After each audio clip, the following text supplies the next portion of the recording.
जय जगन्नाथ सांग मैंने लक्ष्मीप्रिया ओडिया ब्लॉग रे आपण मानकु पुणी तरे गोटे नुआ वीडियो को स्वागत करुच्ची।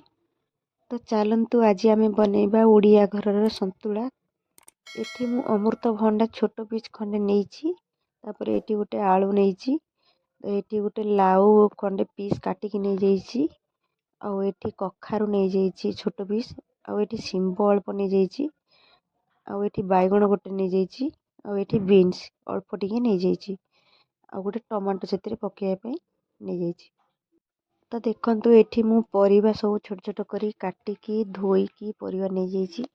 तो बैगन टा को मु काटिकी अलगा रखीदेवी कहीं एका संगे परिबा पकेले कला पड़ जाए बैगन आउ जल्दी सीझी जाए पूरा मेल्ट हो जाए। तो देखो ये पानी गरम हो गला। तो ये मु सब परिया को छाड़देवी। तो बैगन टा मु परिबा अधा सीझा है बेलू पकेबी। तो ये अल्प टिके मु हलदी गुंड पकेबी बेसी पकेबी आउ ए स्वाद अनुसार मु लुण से ऐड करदेवी। तो गोटे टमाटो को मु धोई करी काटिकी से मु पकेदेवी एका संगे। तो आम ताकू सीझापी छाड़ीदबा ताकू मु ढांकुणी दे दीची सीझापी। तो ये मु ढांकुणी खोलिकी देखी नेबी तो अधा सीझा हो जाइए। तो ये जो बैगन को काटिकी रखीदी यही समय मु ऐड करदेवी। संतुला तो आम ओडिया घर समस्त घर मानक होता है आउ देह भी बहुत भल होता है। तो ये मु ढांकुणी देदेवी ताको सीझापी छाड़देवी। तो ये ढांकुणी खोलिकी मु देखी परिया बहुत बढ़िया भाव में सीझी जाइए आउ बेसी पानी रखिबानी कि बेसी कम पानी भी रखिबानी। तो परिबा एठी भल भाव में सीझी जाइए आम ताकू छुंक दबा। तो ये छुंक पाई मु तेल कड़े रे देदेवी आउ तेल गरम हो गलानी। एबे फुटण देदेवी फुटण मात्रा टी कम रखिए ना पिता लगे आउ जीरा सोरिषर मात्रा टी अधिका रखिए।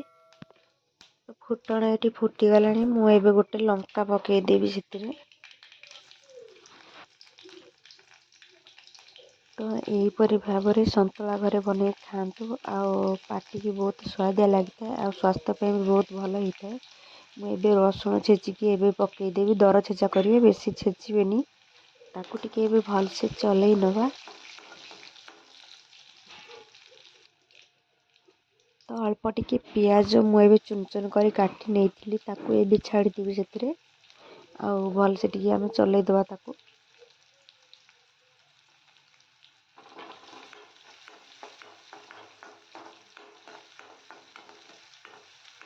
तो से पकईपी मुझे टिके बड़ी नहीं जाइए बड़ी को गुंड करी से पकईदेवी आ बड़ी पड़ा द्वारा संतुलार टेस्ट आहरी बढ़ई दे थाए। तो टेस्ट दुई गुणा हो जाए।